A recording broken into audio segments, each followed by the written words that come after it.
Hey, it's John Lee Dumas of EO Fire, and it's the Entrepreneurial You, the show for dedicated and passionate Caribbean entrepreneurs seeking daily inspiration, brought to you by author, speaker, and award-winning entrepreneur Heneka Watkis-Porter. You must be prepared to ignite. So it's really interesting. I really credit one individual with the generosity culture because she really was the impetus for it, even if I didn't understand it at the time. When I was 9 years old, my mother had to go to rehab. She was given the option from her head of human resources where she worked. Basically, she could go to rehab for her alcoholism or she was going to lose her job because it was causing problems at work. And the woman who delivered that message, the head of human resources, came to our home. And it was just this extremely generous act on her part because not only did she give my mom that second chance, which was great. My mom did go to rehab. That was a really wonderful thing for her. But she also took a significant interest in me as a young girl.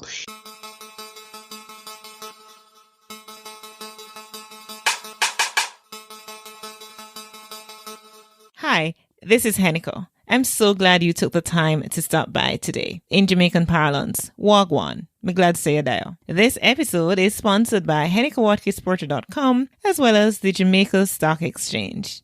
Now on HenekaWatkis-Porter.com, you can visit us for blogs, resources, books, online podcast courses, podcasts, and more. If you are new to the Entrepreneurial You podcast, be sure to check out past episodes with guests such as John Lee Dumas, Patrice Washington, Seth Godin, Richard Branson, Amy Porterfield, and a host of other game changers.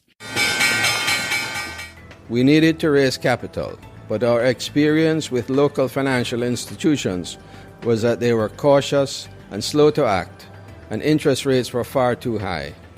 We had real concerns about financing our business through outside equity investors and the possibility of interference.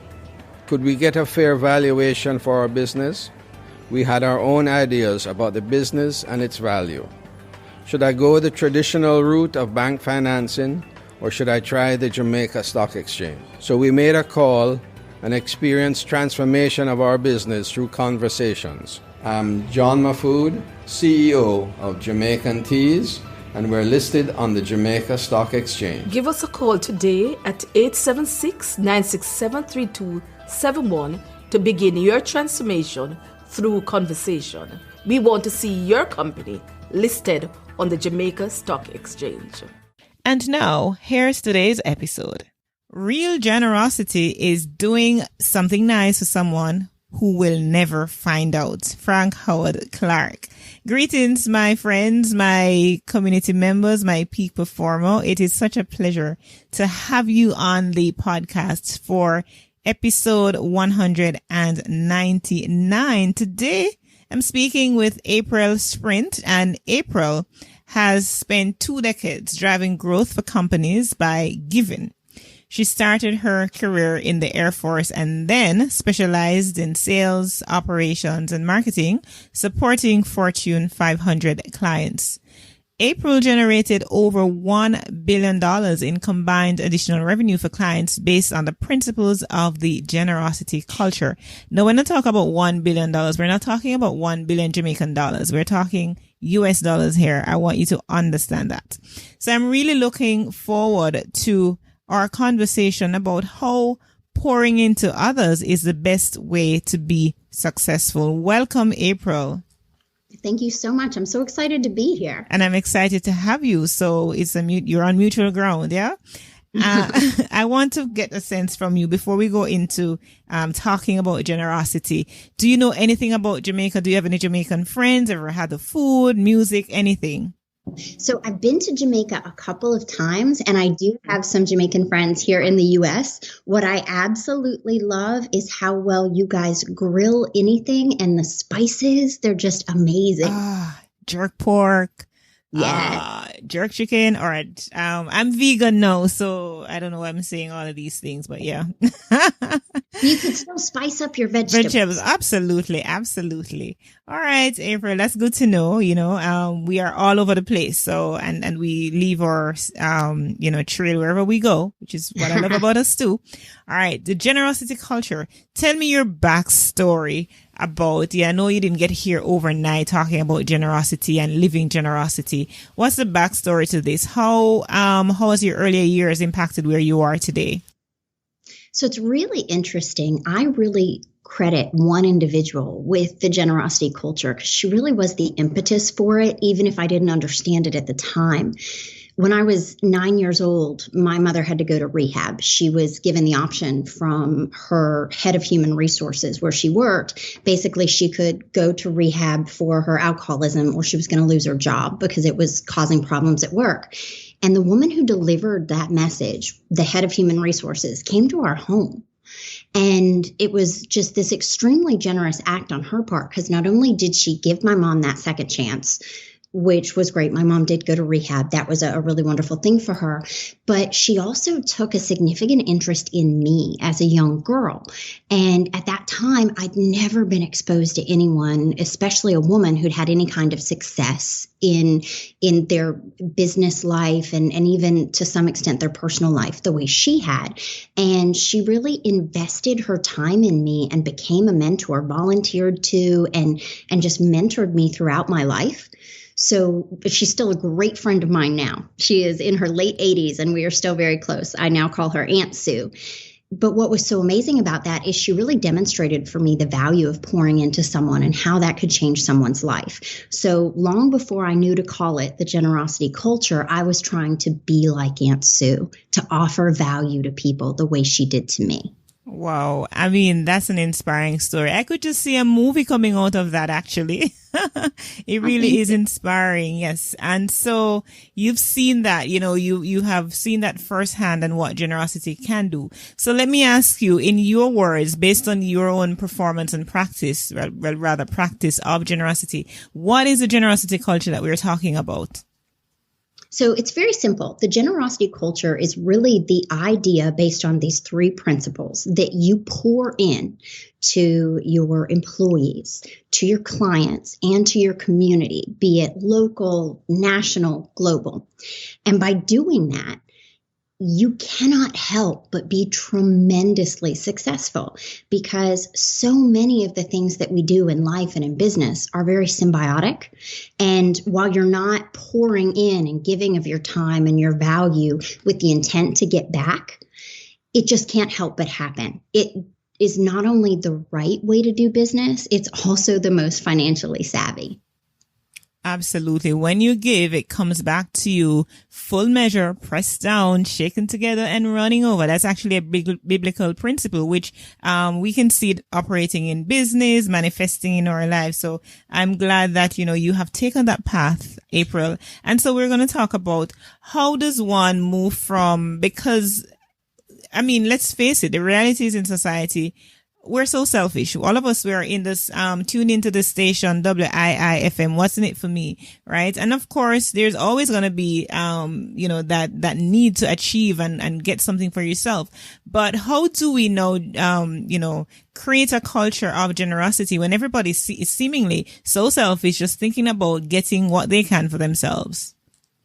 So it really starts with leadership. And in a lot of ways, I see similarities between leaders and parents. And what I mean by that is, as parents, you want to tell your kids all the right things to do because you want them to be successful. Yet what happens is, instead of listening to anything you say, they model what you do. So in the same way, starting a generosity culture in your business, in your company, in your family is be that person. So it's why I say you start with pouring into your employees. So taking the time to have very real conversations with them to show that you care. So not just conversations about, their deliverables or the things that they're doing for you in their role, but asking them questions about who they are and what they want for their life, what their goals are in business and professionally, so that you as a leader can start to offer them opportunities that align with what's important to them. Because when you support your employees in that way, two things happen. Number one, they are so happy in their role that they are loyal and excited and motivated. And number two, they can't help but turn and pour into your clients the same way you're pouring into them, because we all tend to mimic things we admire. So when you make them feel that good and that filled up and that valued, they will turn around and do it for your clients, which will have exponential results as far as client loyalty and your reputation in the market, and people saying, oh, you have to work with this person, you have to work with this company.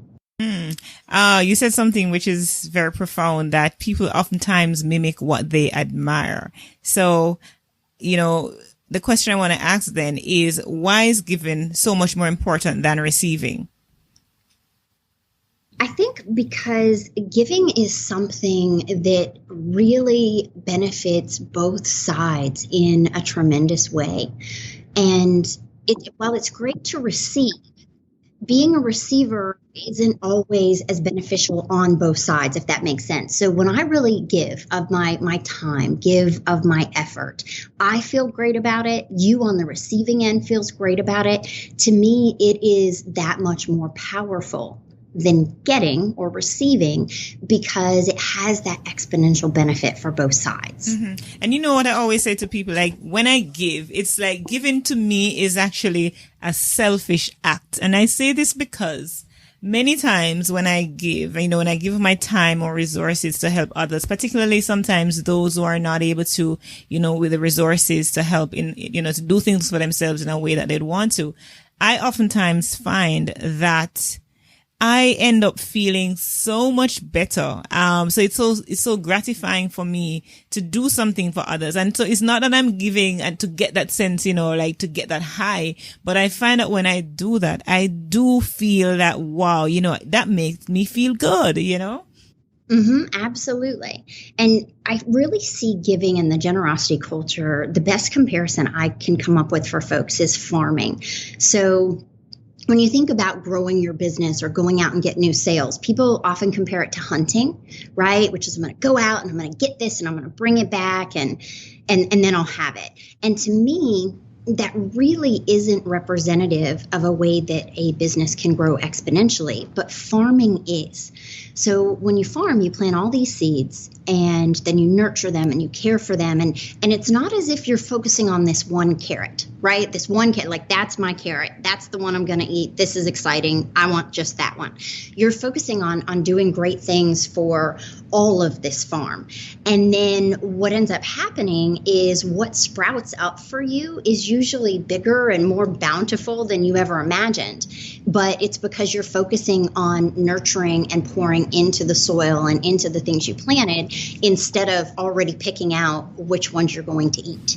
Interesting analogy. And, it kind of has an appeal to me, particularly because of late, I have gotten so involved in gardening and watching my plants grow and my crops grow and stuff. So I can relate to, that whole, farming philosophy analogy. I really like that, April. Now, listening, I want to get a sense from you, how important, as you try and develop this culture of generosity, how important is listening as part of, what you're trying to do?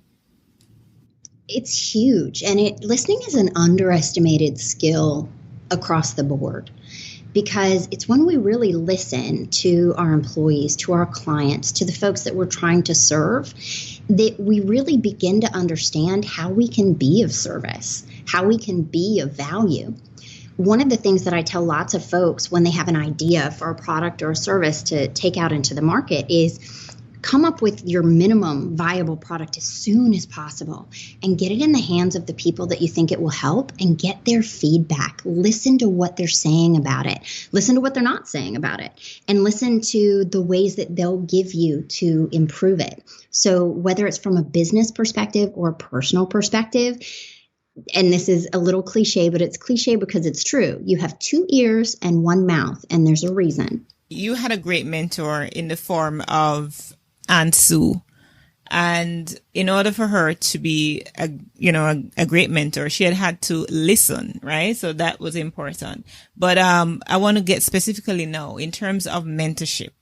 What is the role mentorship plays as you see the generosity culture unfolding?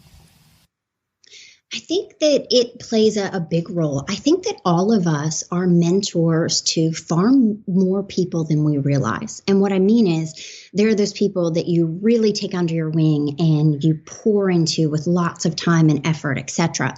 But then there are those people that when you're operating from a place of generosity, benefit from what you're doing without you even being fully cognizant of it. And I think that by building a generosity culture in your business and in your life, you're able to impact so many folks and serve in that mentoring role in different ways, far greater than any of us can ever imagine. And then it just keeps going on, because as someone feels that, they then want to do that for someone else.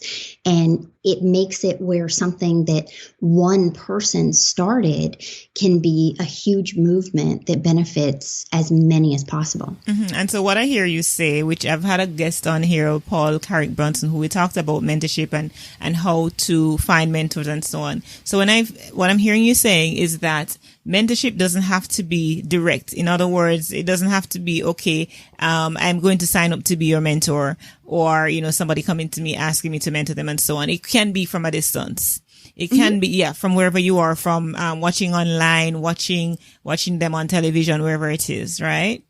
Absolutely. And don't be afraid to reach out to those people. One of the things that I have found so interesting and wonderful in my life is I've reached out to the folks that people would say, well, you'll never hear back from them. Well, unless you try it, you don't know. And you'd be surprised how many times those folks are touched by the fact that you reached out and they do get back to you and they do have a thought for you or something that motivates you. I would encourage anyone to do that. Absolutely. And know what? At the end of the day, we're all humans. We all have the same emotions. We all have the same need to be loved and desired and, appreciated. And so, of course, somebody reach out to you unless, you're getting so many mails and a ton of them that sometimes you really don't have the opportunity to respond individually as you'd love to. But the truth is, humans are like that. We want connection. And so when somebody reaches out to us, it's like social proof that we're doing something right. And that enhances what they're doing as well. I actually have a great story about this, if you don't mind. Yes, please. So I was on a podcast with a young man who is in university in the U.S., and he really, really wanted to interview Bob Goff, who is very well known as an author spiritually. He's written some great books. He wanted to have him on the podcast, and he thought, I can never do that. He's so busy. And I said, you don't know that. I said, call his office and just ask. He might say yes. You never know. And I got an email from that young man about 2 months later, and he said, April, he said, I could never get him on the podcast because he was so busy, but he happened to have his cell phone number on the back of his book. So I just gave him a call, and I had the recorder on, and I said, would you answer one question for my podcast? And he said, absolutely. So he made it happen. And here's a person that, because of their success, lots of people would think was untouchable, but here he was, happy to help in the way that he could. So I think that there is a situation like that out there for everyone. And there is. This whole podcast, this is actually a testament to that. When I started, not knowing all the people and all the connection and so on. My first guest was John Lee Dumas, and then I was able to reach out to people like Seth Godin. I've even had Richard Branson on the show. And people would think, oh, it's not going to happen, but it did happen. And so, because again, we're all wired with the same types of emotion, the same need for recognition, for love, and so on. So, unless somebody, of course, you have those mean-spirited people, but there are situations that would have caused them to be that way. They're not truly that way, Mm-hmm. Well, and I think, too, that the more that you live from a generous place and the more that you are trying to impact others, the less you encounter those mean-spirited folks. It's almost like you repel them without even knowing it. Yes. That's what it is for real. And so, they always say sometimes you attract who you are, not necessarily, what you want, but who you are. Exactly. Yes, we are on the same page there. I'm going to ask you at this point to share, whatever you want to share about the generosity culture that we have not yet touched on, but you think it's important for my audience to know and to leave with them. What is that thing that you want to share, April? One of the things that I think is really amazing and important about the generosity culture is when I talk about pouring into your community. And I don't necessarily mean money. I mean time and value and interacting with them and those sorts of things. And I think a lot of business owners are maybe not as aware of what that does for your employees. So when you give them the opportunity to go into the community and give of themselves, they are 13 times more likely to want to come to work. And they are more engaged. They become brand ambassadors. And part of the reason is that, we spend more time, most of us, in our work environment than we do in any other environment. And while some people are living their dreams and they're living their passion, some people are doing this job so that they can take care of their family. But by really pouring into your community and allowing them to do it, you're giving them a greater sense of purpose that is really fulfilling for their life and really making it possible for them to be living a dream. And I think that we can never overestimate how important and how special it is for us to offer those opportunities. Absolutely. Absolutely. And that's solid information, that's solid point for our community, for our listeners to take away. I'm so glad you were able to share with us, April Shprintz, and I'm looking forward to the feedback that we're going to be getting from this episode. We talk about the generosity culture, how pouring into others is the best way to be successful, because we aren't really successful, I believe, if we're not helping others along the way. If it's just about me, it's not really, success that is permanent. It's just to gratify myself in the moment. But in order to be successful, what true success really is for it to be lasting and for it to be impacting others. And so I agree with that. Absolutely. I know you have some things that you want to share, giveaway you want to share, April, with our community. And so I want to share that, as well as share how else we might get in touch with you outside of being on this podcast. Absolutely. So the giveaway, I love to do this with folks. I have a complimentary 3-call process, and it's 3 30-minute calls with me about your business. And what I love about this process, beyond learning about lots of different businesses, which is really fun, is that especially for those folks who might not be at a point where they could engage someone to help them grow their business, we can, in those 3 calls, give them a very mapped out plan for all the next steps that they need to take to really accelerate their growth. And I enjoy that so much. And especially for businesses that maybe haven't yet reached $1 million or $2 million in revenue, right? They're just starting out. Just those 3 calls gives them enough that it can get them to that next level. And so I love giving that as a gift to folks. So I am honored to be able to give that to your listeners. And the other ways to get in touch with me, I would love to connect with anyone and everyone on LinkedIn, because I post a lot of free content there.